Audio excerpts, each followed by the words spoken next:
Welcome to UO Today. I'm Paul Pepis, Director of the Oregon Humanities Center. My guest today is Juliet Schor, an economist and professor of sociology at Boston College. Professor Schor's research interests include consumer society and consumer culture, working hours and lifestyles, environmental degradation, the sharing economy, and alternative sustainable economies and societies. Schor's current project is studying trials of companies who are implementing 4-day work weeks. The research team is collecting data on employee health and well-being, organizational outcomes, and carbon emissions. Since 2011, Schor has also been studying the sharing and gig economies. Her most recent book, a collaboration with a team of 7 PhD students, is After the Gig: How the Sharing Economy Got Hijacked and How to Win It Back, which won the Porchlight Management and Workplace Culture Book of the Year. Schor's previous books include the national bestseller The Overworked American: The Unexpected Decline of Leisure, The Overspent American: Why We Want What We Don't Need, Do Americans Shop Too Much?, Born to Buy: The Commercialized Child and the New Consumer Culture, and True Wealth: How and Why Millions of Americans Are Creating a Time-Rich, Ecologically Light, Small-Scale, High-Satisfaction Economy.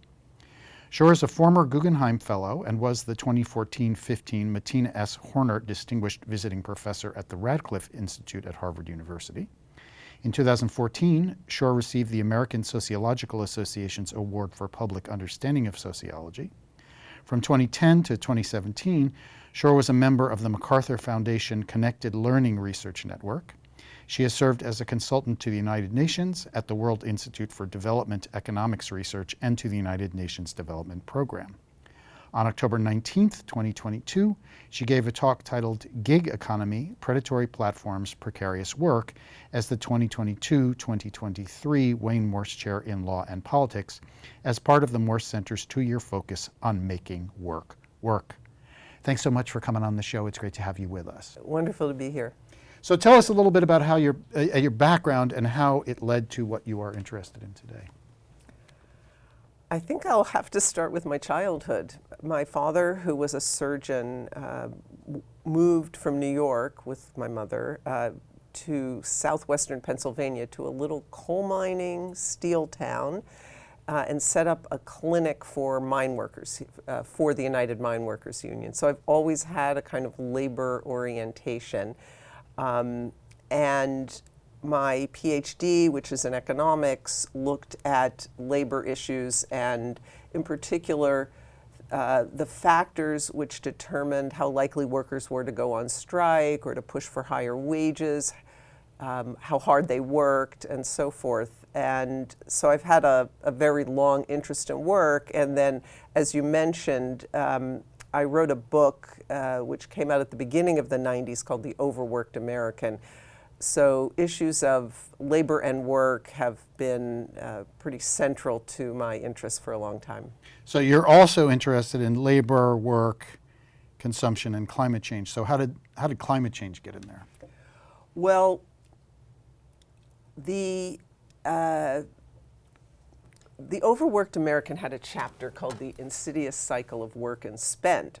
And I was trying to understand, well, why is it that despite getting, at that time, pretty regular, significant increases in real incomes, which workers in the US no longer get, but from the 50s, 60s into the 70s, that was the norm. Yet they were working more hours than they wanted to, but they got trapped in this cycle. And so I was interested in how it was that the spending kept up with the income, basically. And I was giving a talk after The Overworked American came out, and someone in the audience raised her hand and said, well, how do we get out of the cycle of work and spend? And I didn't have an answer to that. So that led to my next book, which was The Overspent American, which looked at social pressures to spend. But the whole idea of the growing economy and the fact that we were using productivity growth to expand the size of the economy rather than to give people more time off. That was at the core of my thinking, because if you looked from sort of 1875 until the post-World War II period, say 1950, there was a dramatic reduction in working hours in the United States and elsewhere. The U.S. led the world in work time reduction. Now, that seem surprising to many people, because our hours are so much longer than a lot of the European countries. But so I was interested in that dynamic, which was about, why we were constantly expanding rather than taking more leisure time. And one of the things we know about carbon emissions is they are closely tied to the size of the economy. So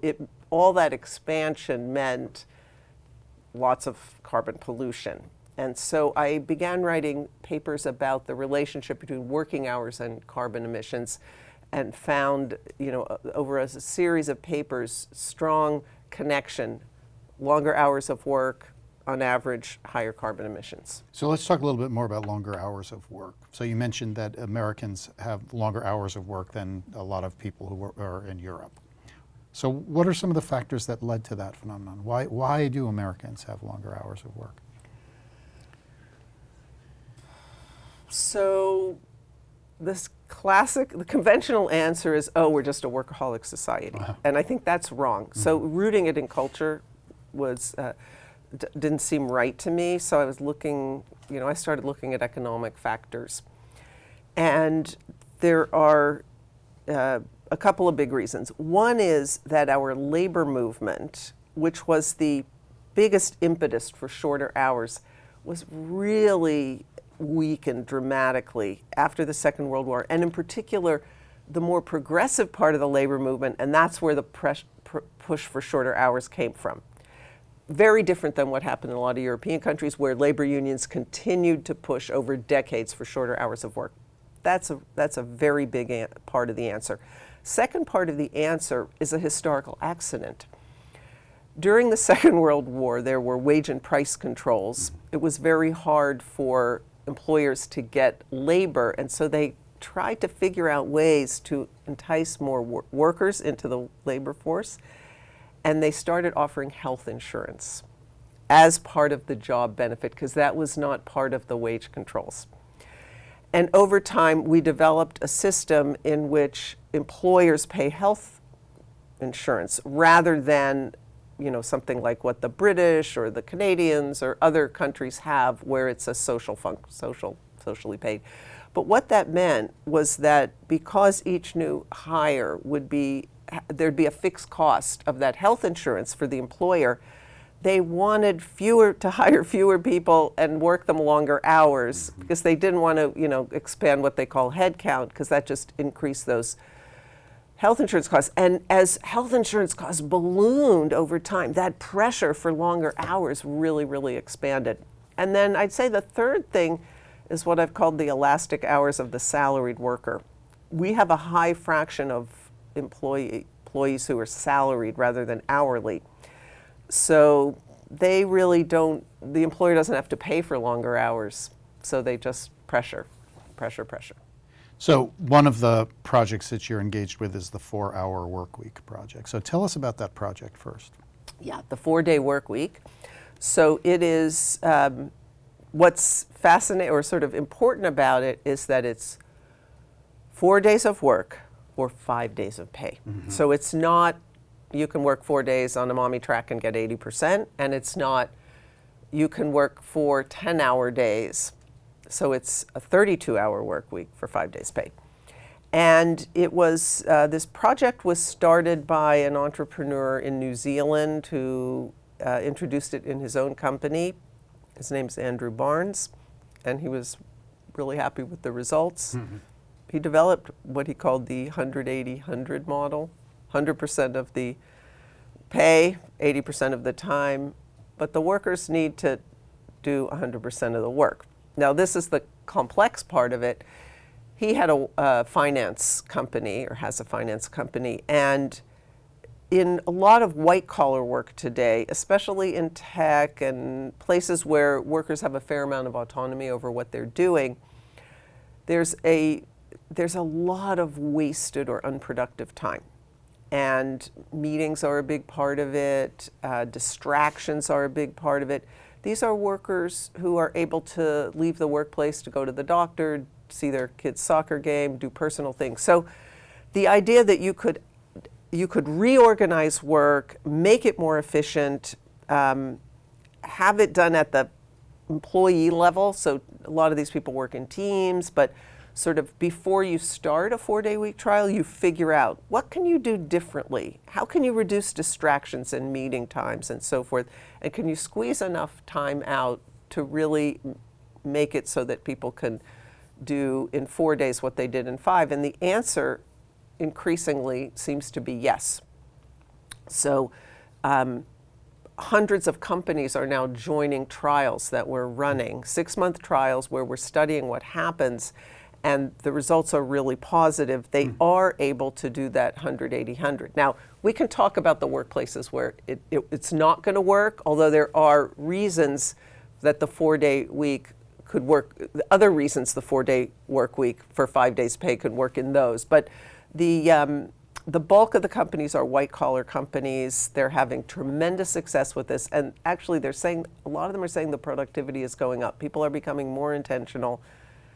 I mean, one of the things we find, and this won't be a surprise to people who are in these workplaces, people are shopping or playing video games or, wordling, or there's just waste of time, and there has to be. But people prefer a little more intense pace of work to get that full day off, like the Friday off, which is what most of them do.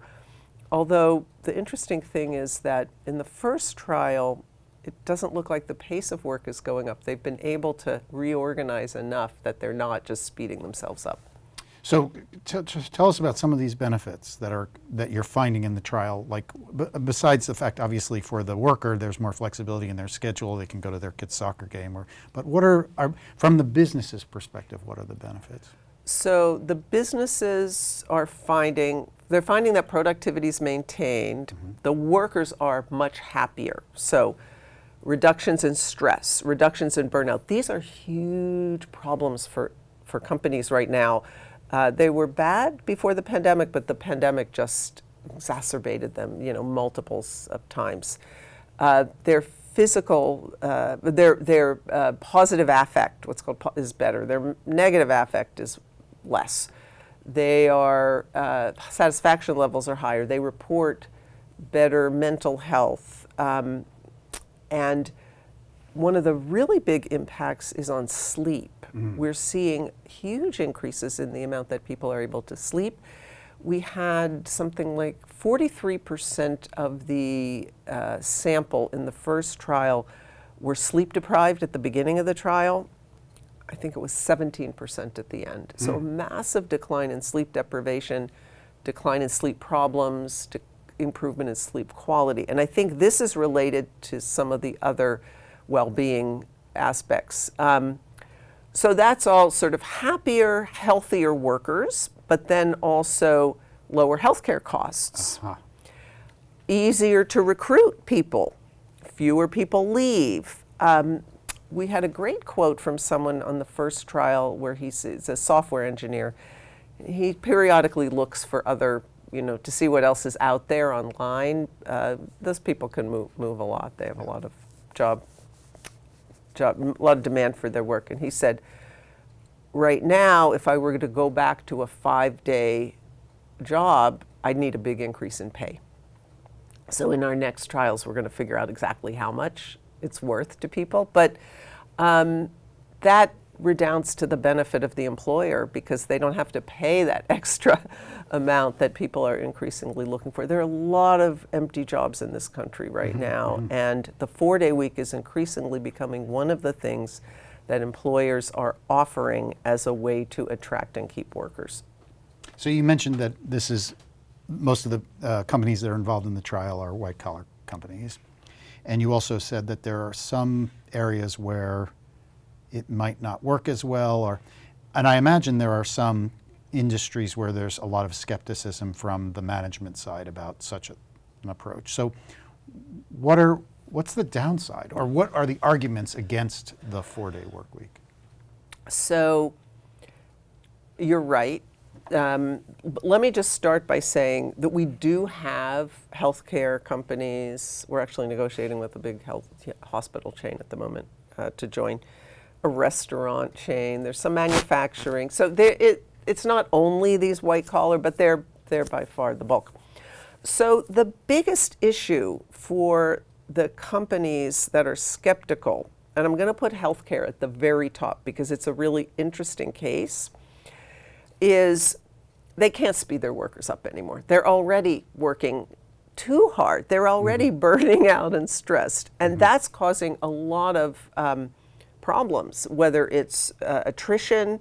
You know, we're spending a lot of money training healthcare workers, you know, years and years of training, and they're burning out. So that's socially expensive, but it's also expensive for their employers who have to hire new people. It's very expensive to hire new people and train them and so forth. So they can't do 100% in 80% of the time. They actually need a less intense pace of work. So let's say they got the 4-day week with the 5 days pay.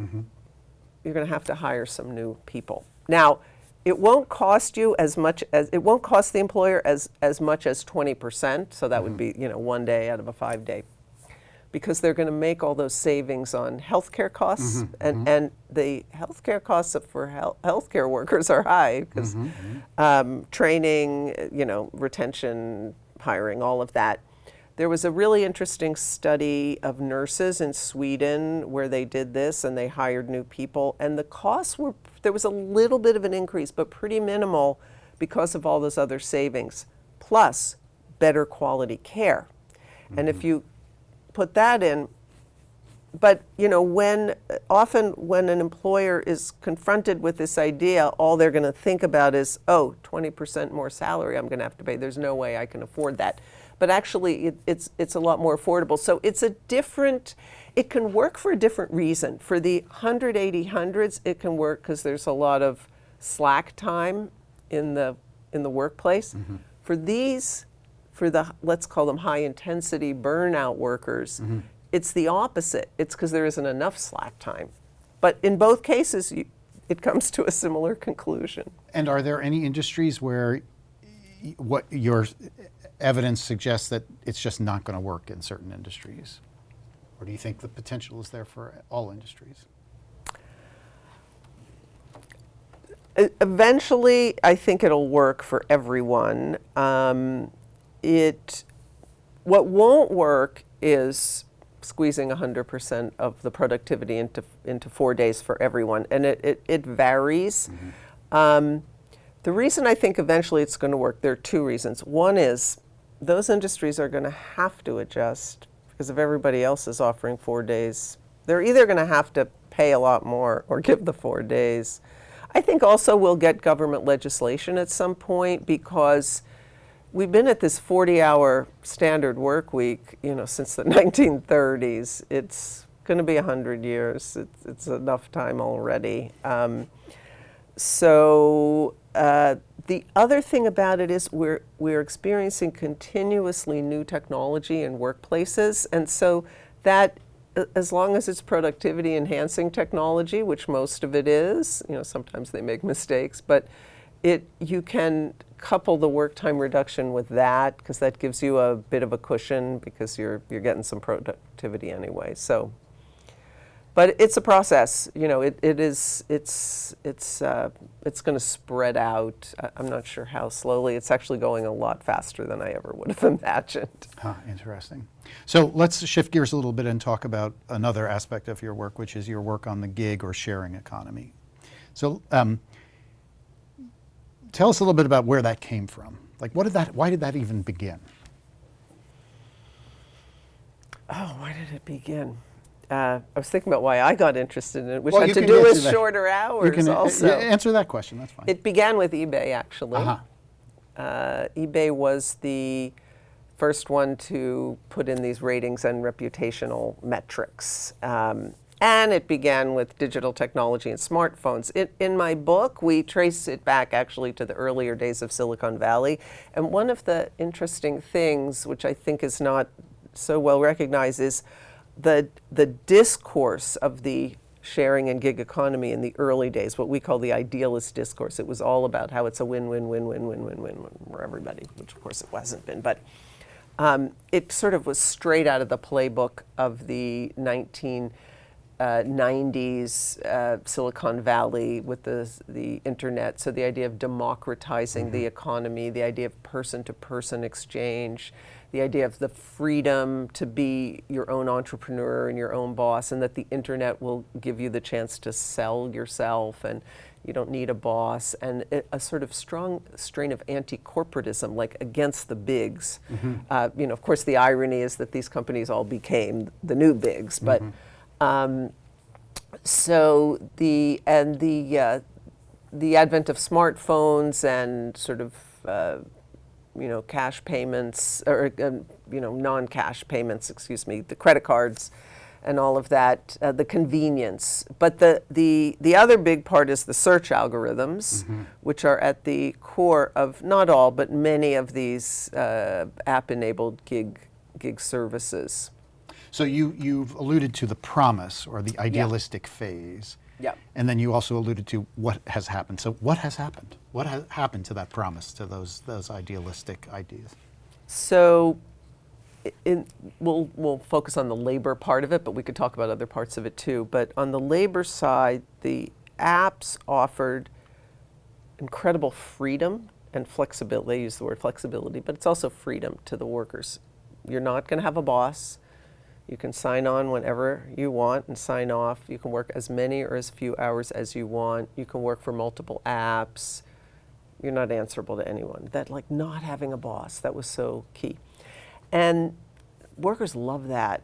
Most of them in the early days were combining it with other jobs or other sources of income. So it's just as Uber talks about the side hustle, it was a side hustle. Over time, that has become less prominent, that you have more people trying to earn full-time on these apps.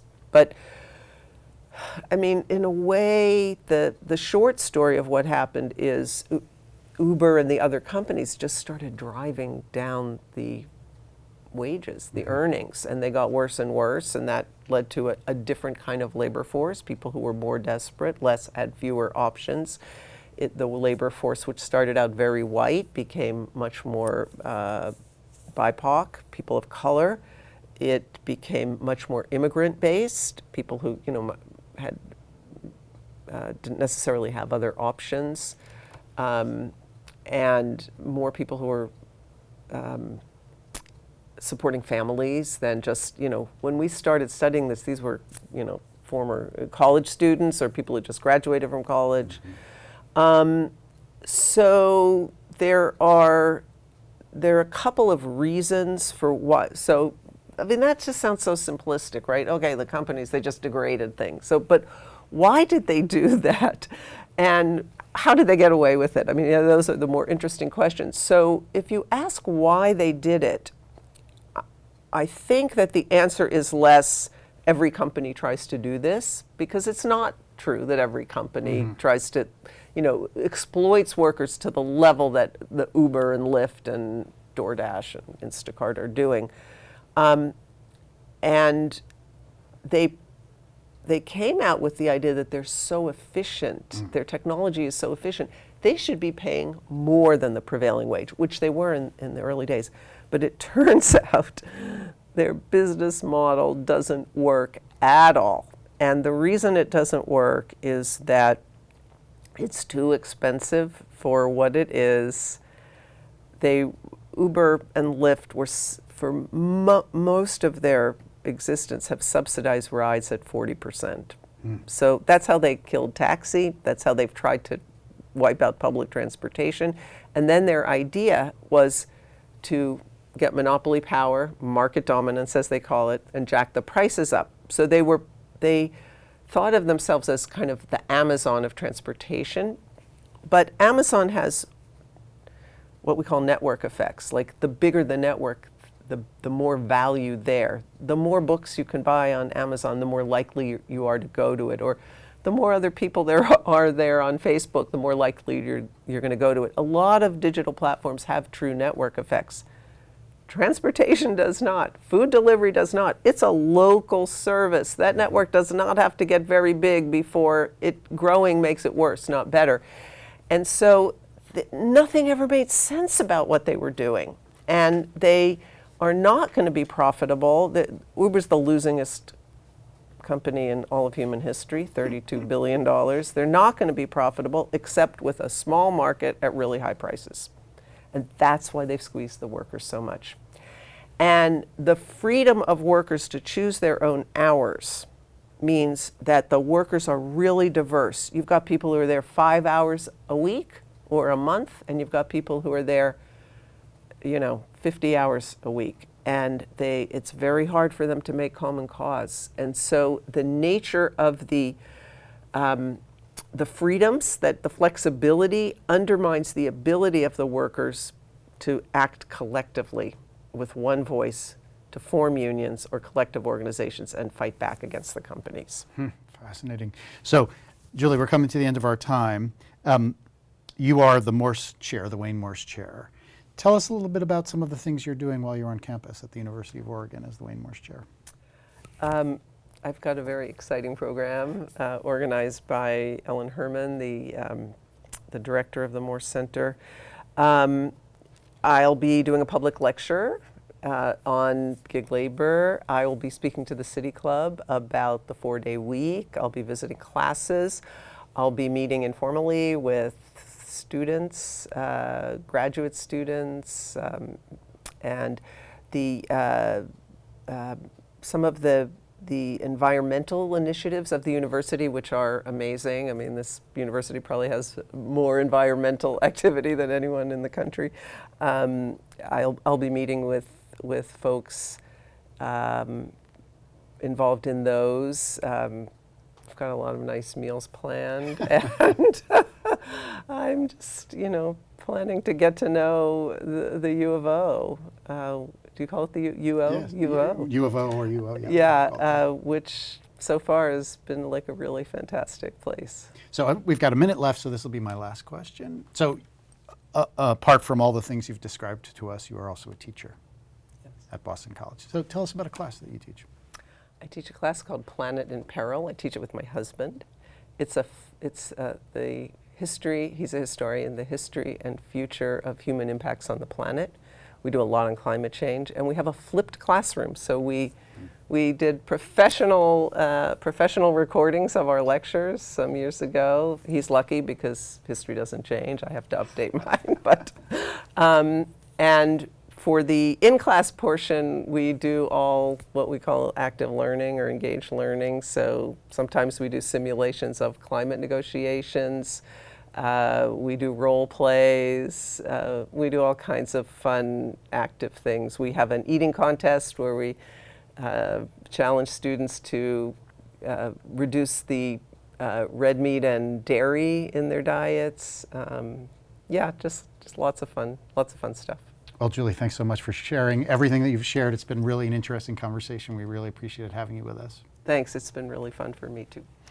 I've been speaking with Juliet Schor, a professor of economics and sociology at Boston College. On October 19th, 2022, she gave a talk titled Gig Economy, Predatory Platforms, Precarious Work as the 2022-2023 Wayne Morse Chair in Law and Politics as part of the Morse Center's 2-year focus on making work work.